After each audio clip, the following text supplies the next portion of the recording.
Welcome to the CHA Extracurricular Podcast. My name is Brady, and I'm excited to have Abby Altice in here with us in the studio. Abby, welcome.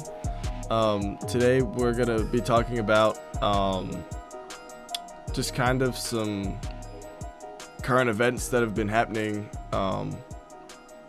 around America. And then, so getting right into it, kind of the first question we kind of ask everybody is, what brought you to CHA and how did you end up getting involved here? My mom got a job at CHA at the beginning of my 6th grade year. So I came to school for being homeschooled previously, and this is the only school I've ever been to outside of homeschooling. And as I have grown as a person and grown in my faith, I have found that being involved in different areas of school and church and all around are very important to share different things. So, very nice. What are some of the different things you've been involved in here at CHA? I have played soccer since 6th grade. I just help out with my mom a lot. So anything that she needs at school. If she needs help doing Heritage Project things, I try to help her out. I think we're going to talk about it a little later, but I'm trying to start another club. I've taken some pictures for Coach Williams. I've helped with the volleyball team, helped do concessions. So I kind of go all around, and whatever somebody needs, I can jump in and help. Word. So kind of talking about that club you were talking about, we heard that you were starting something called Turning Point. Would you tell us in the audience, a little bit about, what that is and what it'll look like here too? So Turning Point USA is the organization that Charlie Kirk founded, and so me and Piper Turner are trying to get the ball rolling on a Club America, and so that is talking about issues ranging from politics to your faith. And so it's not a political endorsement club, that's for sure. It's educating on what our freedoms are in America, how we use those freedoms, and how we live in America given those freedoms as a Christian. And so we're asking the question, what do I do with these things that I've been given? And so we'll talk about the Constitution and all the fun stuff. And so we're sharing a little bit about the Bible and how to put it in action in an area where we choose who runs our country. And that's the whole premise of it, is how to live your life in America by faith. And I like that because it connects back to some of our expected student outcomes, that our students should be critical thinkers, but also that they should participate in society, and you have to be informed to do that. And we hope that we can teach students how to be informed here, and it's even more exciting to have students who want to step into that and lead that understanding with their fellow students. So I appreciate that, Abby. I wonder if you might share a little bit more about what got you interested in Turning Point, Club America, and you can either go at that, and we'll talk about both, but of course we're in a moment where this is important and significant, but also I know you have kind of some interest in politics already, and in the law and the judicial system and things like that. So whichever one of those you'd like to tackle first, I'd love to hear your thoughts on both of those. Well, I've been involved in politics for probably longer than any 15-year-old should have been. But my parents have been, they're very open about all, the law, politics, voting, Democratic, Republican, and just sharing what both parties believe and how both parties vote, and just, this may line up with with the Bible, this may not. So you just have to choose the person that lines the closest with the Bible. And so I began getting involved when, in like 2020, when I stayed up and watched the election. And so politics are so important because it's how our country is ran. And for the next 4 years, it's what's happening to our country. It's affecting us personally. Right. And so I've always believed that it is very important to use your voice or your vote to decide, what's going to happen for the next 4 years, what's going to happen with our governor, what's going to happen with our president, what's going to happen with Congress, and everything that you can control, you do. And so I'm 15, obviously, so I can't be president, and I can't be a police officer or anything in law. But I started writing letters to Congress when I was 6, and I had things, and at that point it was about actually shark finning and outlawing that in America. And so I believed it. And so I used my voice, and that's overall what's gotten me involved. Just being able to have an impact on an area of life is what gets me involved. So what's kind of helped you turn this corner? Because I remember you shared in chapel a few weeks ago about these same sorts of things, and that's actually Brady and I were sitting together at chapel, and he looked at me and he said, "She should be on the podcast." And I was like, "Yeah, that would be perfect. That would be excellent." So I guess my question is, you mentioned voice, and you mentioned that again today, but what has helped you find your voice? Because to me, as an outside observer, this is like the moment where you've really embraced your own voice, and now you're encouraging others to find theirs. Is there anything that has kind of like brought you to this place where you're ready to start speaking up and leading out? I mean, are there any changes that you can point to for your own life? I've always been relatively brave with my words, and so my dad has always told me, I would rather her be over the top and we can dial it back than her be way too shy, and then because we can't build the confidence. Yeah. And so I've always been fairly confident, but I've also been growing a lot more recently.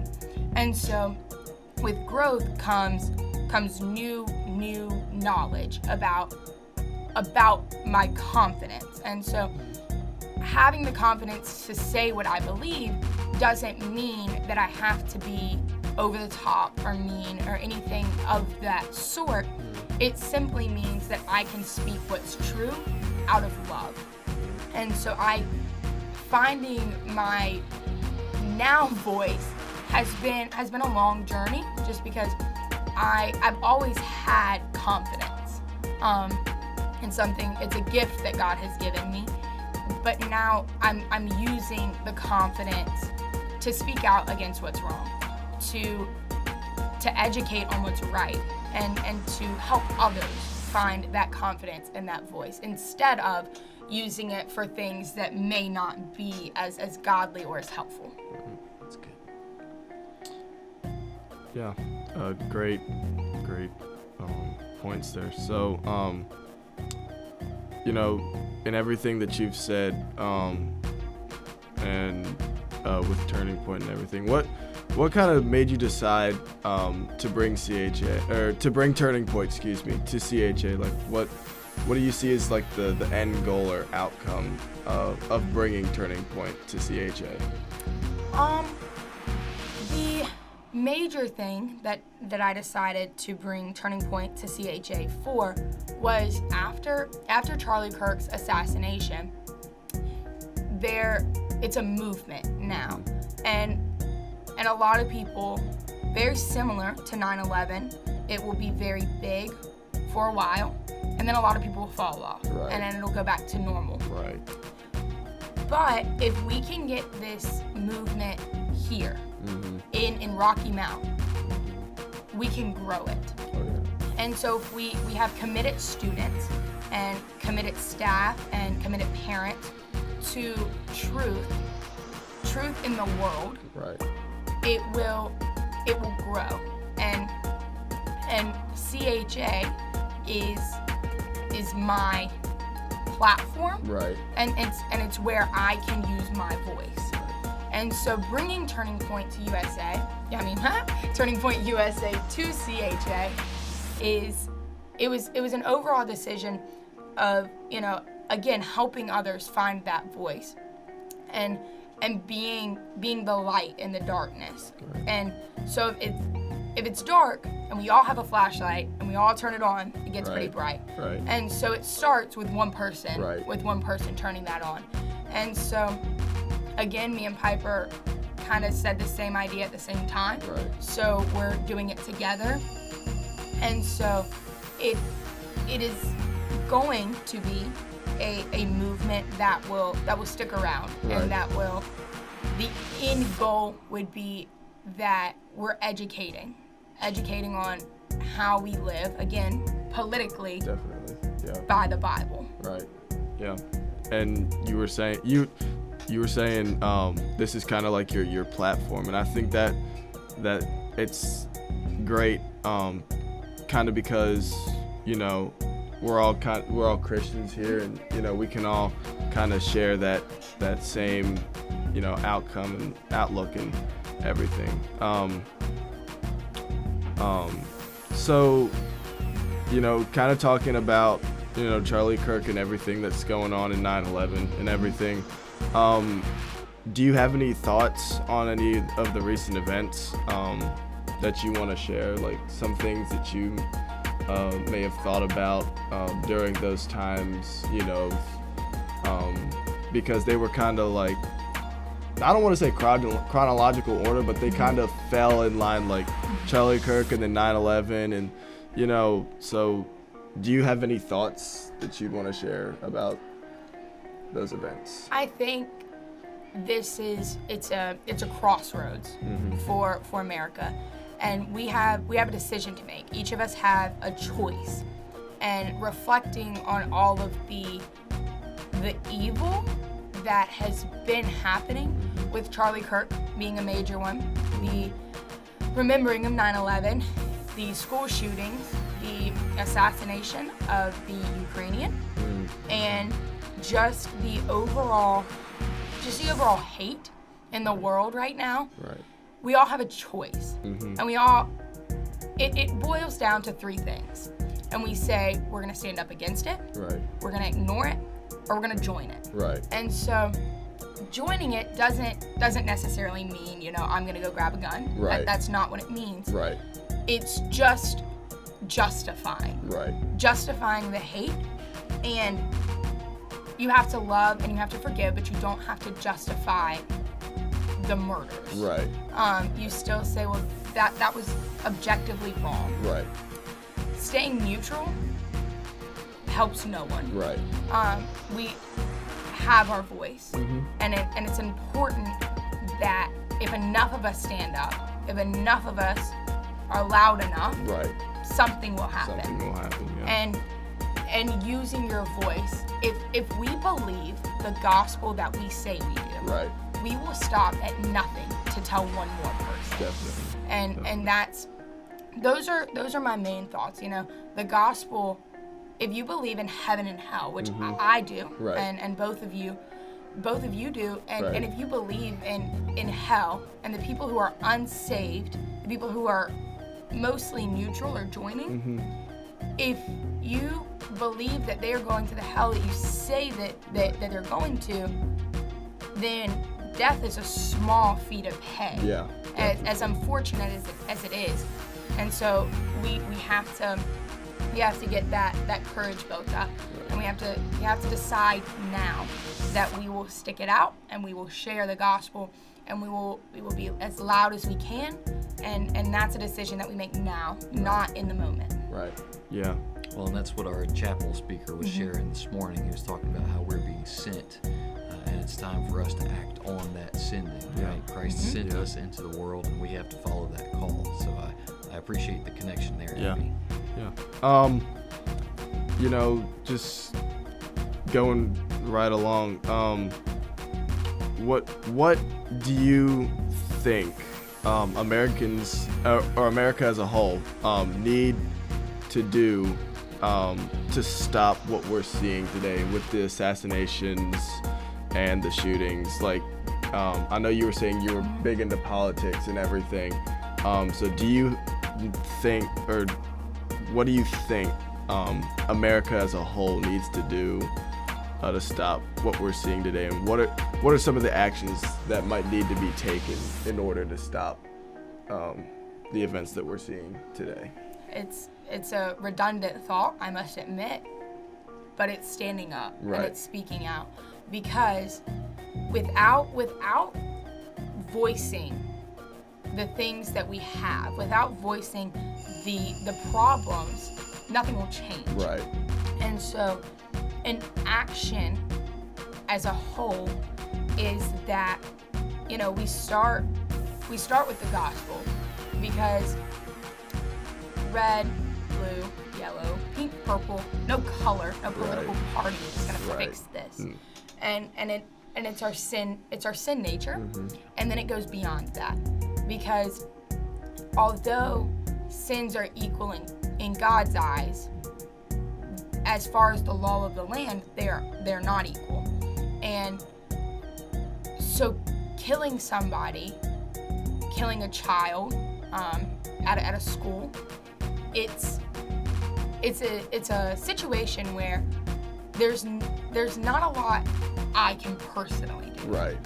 But if me, you, and CHA and Franklin County High School and the middle school, if we all say, hey, this is wrong. Right. We need to share what's right. Because telling somebody that they're wrong, it doesn't fix anything. No. And so telling a kid, hey, that stove's hot, don't touch it, telling them they're wrong isn't going to do anything if you don't tell them what's right. Right. If you don't say, hey, don't touch it, you're telling them what to do. Right. And so we have to speak for what's right and not just tell people they're wrong. Right. And so we don't just say, hey, this is wrong, this is wrong, this is wrong. We give them, this is wrong because, and we tell them the right thing to do. Right. And that's a way easier said than done type of deal. Right. But it's an important thing that has to be done. Yeah, definitely. So, what goals for your future do you have? I know you were saying, like even, going back to Turning Point USA, bringing that here. Like, what are some of the things that you have for your future career, colleges, or anything like that? As far as I'm concerned right now, it is political science and moving from there. However, as things go on, I may not even go to college. Right. Because you don't have to go to college to have an education. Right. And so we'll see what happens. Right. But it would be a political science form, and just learning the gospel along with that. Right. So they go hand in hand as a Christian. Definitely. We can't be political but not be biblical. Right. And so learning both of those hand in hand and using the Bible and seeing what matches up. Right. Because if it doesn't match up, then it doesn't need to happen. Right. And so as far as a career goes, we'll see. We'll see what God has planned, because ultimately that's not a choice I get to make. Right. And so as I grow up and as I begin to, get closer to graduating high school, we will see where I get led. But right now, it would be making an impact in politics and telling kids, hey, you're not too young. Right. You're not too young Definitely. To start this. Definitely. Your opinion still matters. Oh yeah. They're something that's been hammered into my head at my church is there's no junior Holy Spirit. No. and so we all share the same Holy Spirit. And so educating kids and telling them, you don't have to be an adult. You don't Right. have to be a teacher. You don't have to be the president of the United States to Right. make a difference. Right. It all starts with one person, and it all starts right here. It starts where you choose it to start. Right. And so that would be the goal. It's just political education. Definitely. Yeah. Well, Abby, I appreciate your openness to God's will for your life. I think that's commendable. And I look forward to seeing how He will use you, because I know that God has something excellent. Oh, yeah, for you, definitely. For sure. Definitely. I also look forward to Club America here at CHA. And for those of you out there that are interested, you need to tell Abby that you're interested so she can start writing down names of people to stay in contact with. Yeah. Well, thank you, Abby, for coming and talking with us today. I look forward to maybe having you in the future sometime. But with that, we're going to sign off here. We'll see you guys on the next one. Don't forget to like, comment, and share on the video. And with that, we'll see you on the next one.